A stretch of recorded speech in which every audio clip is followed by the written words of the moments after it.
Now I have no clue why, but I decided to make a new type of a video today. This video will be more of a trading journal-esque type of a video. I want to explain how I was degenerately trading 0 DTE options today, making just over $600 while risking in the realm of $2,000. And what I want to do in this video is break down all of my reasoning, why I got in, how I decided to manage, and why I decided to get out. My point in doing this is to shed a little bit of light on what it's like to actually be a degenerate trader. So I hope you can learn a thing or two. And obviously, if you notice something throughout the video where I can be improved, I would love to learn from you. So don't hesitate to leave a comment below. And with that being said, let's rock.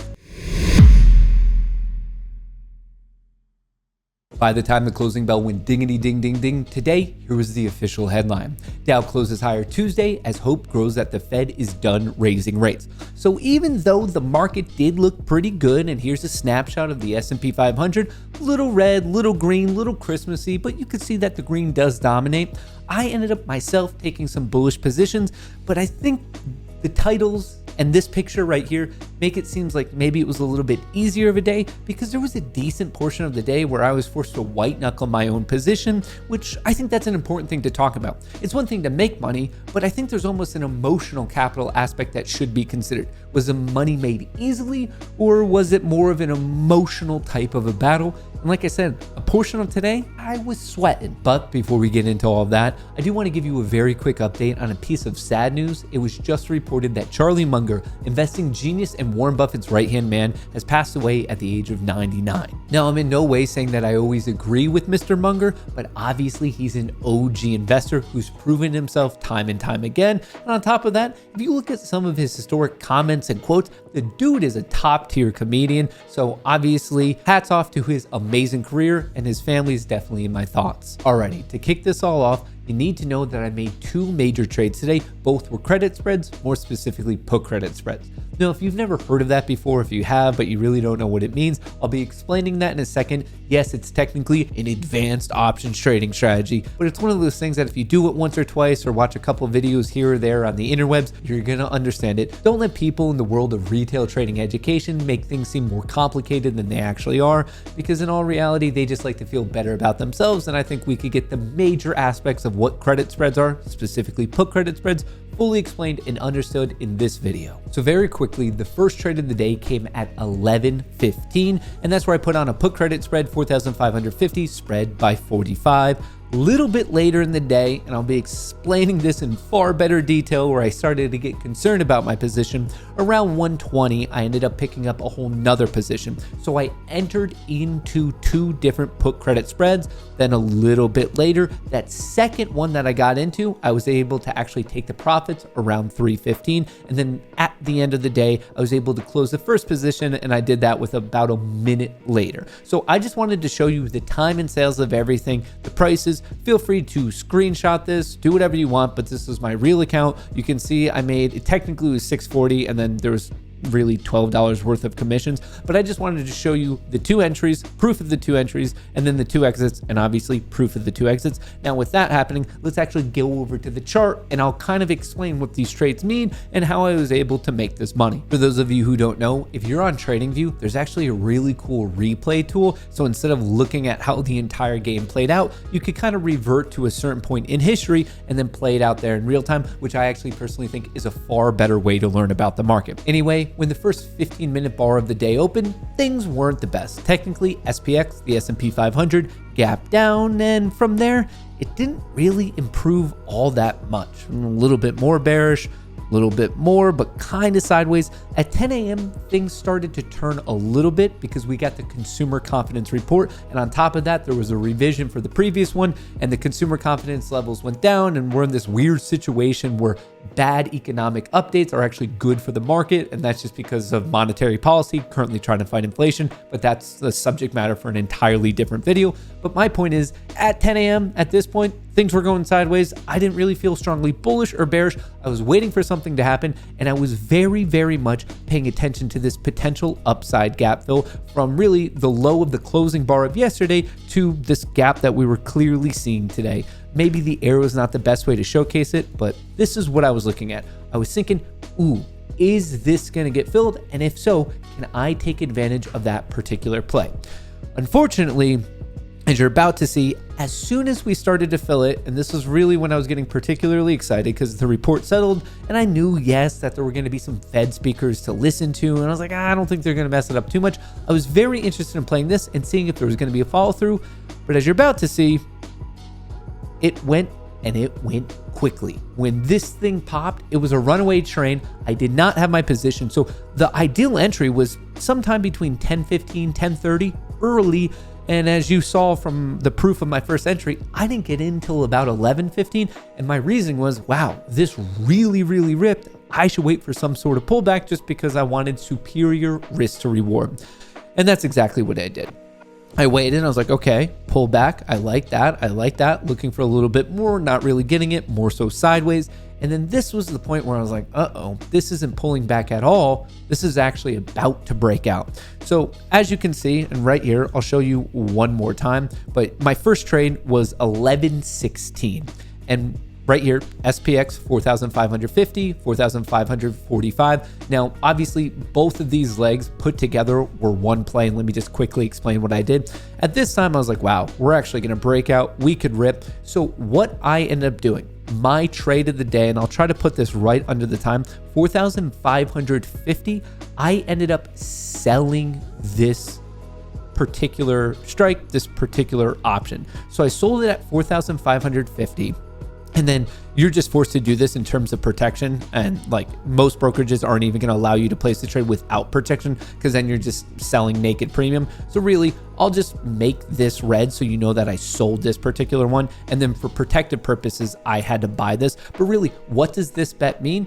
It just means by the end of the day, because I was playing it on the 0 DT, I bet we're above 4,550. That's all the bet means. It's binary. If you're above it, you win. If you're below it, you lose. It's not really in the world of options where you want it to go more up if you have a call or more down if you have a put. When you're playing credit spreads, think about it as like the over and under in sports gambling. So this is a put credit spread. I sold the 4,550. I bought the 4,545. And remember this bottom one, the green one that I bought, it's just for protection purposes. And then this one up here is actually like the line in the sand where I want it to be above that.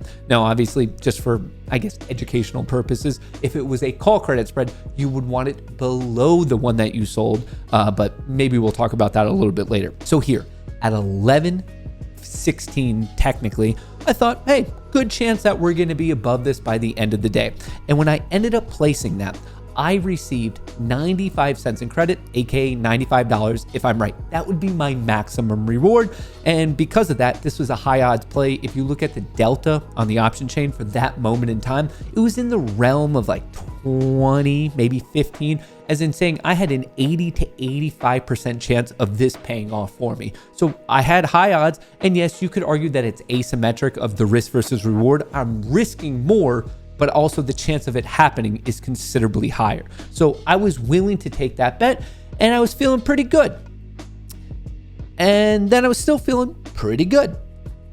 And then I thought to myself, oh, consolidation is okay. Don't worry about it. And then I thought, okay, it's still consolidating. And then I thought, wow, this consolidation is starting to look a lot like maybe it's coming back down. And I was like, all right, this is the worst consolidation I ever saw. This is getting really close to that line that I particularly needed above. This is the point that I started sweating. I was profusely sweating at this point.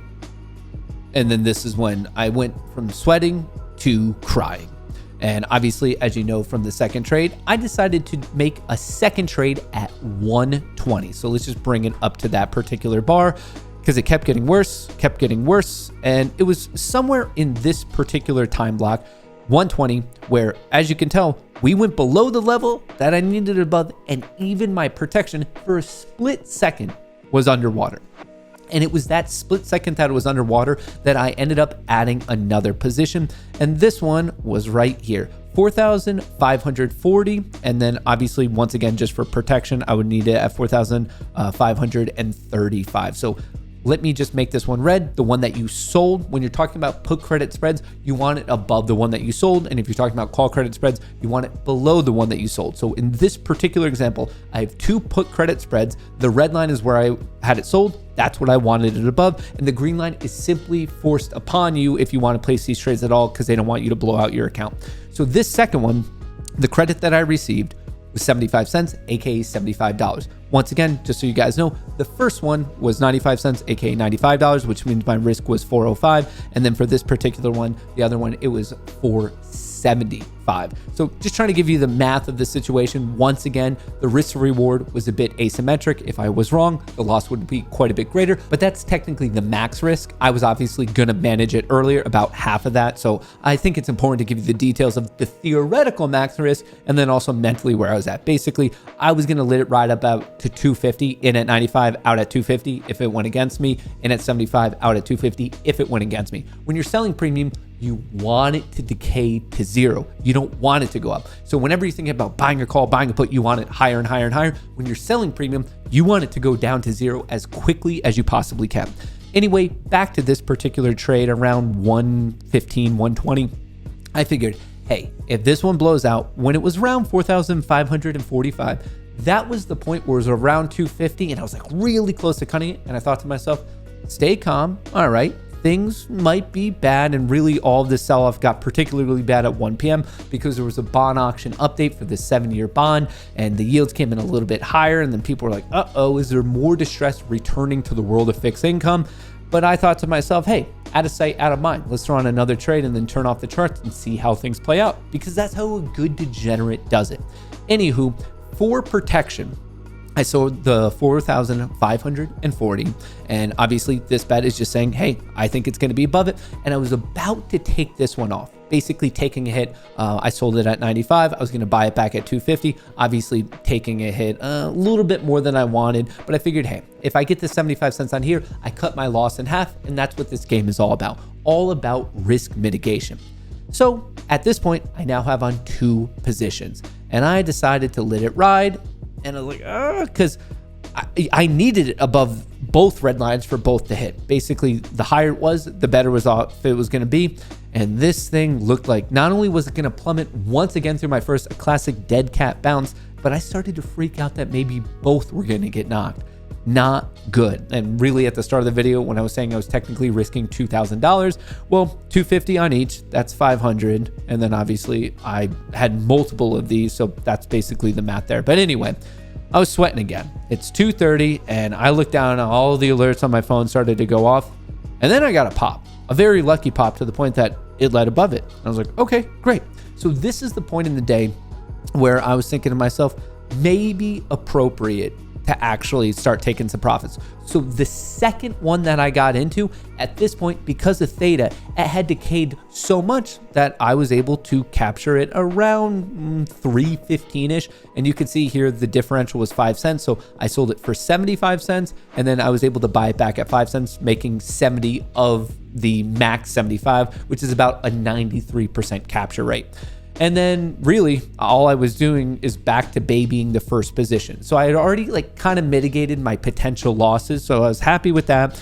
And then really I would argue that maybe just lady luck by the end of the day was particularly on my side, because we were coming close to not looking good at all. And then kind of arguably right at the last second, we started to pop. And then that's exactly why at the end of the day, right around 4 p.m., you can see this right here, 358, I was able to close the final one out for 5 cents. So a quick recap on really everything that happened. At 11:15, I sold a put credit spread on the SPY, wanting it above the higher value of 4,550, and I collected 95 cents. So that's my max potential return on that particular trade. A little bit later, things went against me, so I went further down the trade. And I thought, okay, if it's not going to be above 4,550, maybe it'll be above 4,440. Later in the day, that one looked much more reasonable. So I was able to close that out at 5 cents. That one I got in at 75. So captured about 93% there. And on the other one, I have the math when I got this one at 5. So from 95 down to 5, capturing 90, that's about a 94, 95% capture rate. So yes, I did this with multiple positions, But like I said, you could either scale this up or scale this down. So let's just talk about the 1 unit cost. For 1 unit, your max risk was 830. In reality, for 1 unit, basically on each of these, I was going to manage halfway, so really risking 500, and the return ended up being $160. So risking 500 per unit for 160 in terms of return per unit. And once again, you could scale this up by doing multiple of them, or scale it down by doing something smaller if you so choose. Instead of SPX, you could trade like XSP, or really you could trade SPY, Qs. It's more of the concept here, and it's up to you to scale it whatever's appropriate for your account. For me, I obviously wanted to risk below 10% of my overall account. You can see it on the top of the screen here. I'm trading with just over PDT, about 31K. So that's where I came up with the risk management of it all. But I guess to best explain this in a TLDR manner, basically, I saw the market going sideways early this morning, started to wake up. I wanted to play the upside gap fill, went too quickly, but I thought things still looked bullish. When they started to come down, I was like, great, you're not chasing, time to actually get in. Unfortunately, that wasn't just a run-of-the-mill consolidation and continuation. It was actually a legitimate sell-off. So I thought to myself, hey, you're gonna probably take a loss. Let's cut the loss in half by running further down the chain and doing another put credit spread. And then just got really fortunate, and there was enough of a pop that both positions ended up being out of the money, which is exactly what you want when you're selling premium. So at the end of the day, both trades ended up working. It was a little bit of a white knuckle situation. I just thought it'd be kind of cool to explain my mindset throughout the day, show you the trades with their timestamps, give you my reason. Obviously, if you have any commentary or critiques of how this could be improved, I would love to hear from you. And also, if you have some questions on what are you talking about with these credit spreads, put credit spreads, what is XSP? If you have any questions like that, let me know in a comment below. And most importantly, if you enjoy these type of videos, more of like in the life of Degen trading and like actual updates with an actual trading journal, if you like this style of video, let me know, because I would love to make more if that's exactly what you're looking for. That's what I have for you in this one. I'll catch you in the next one.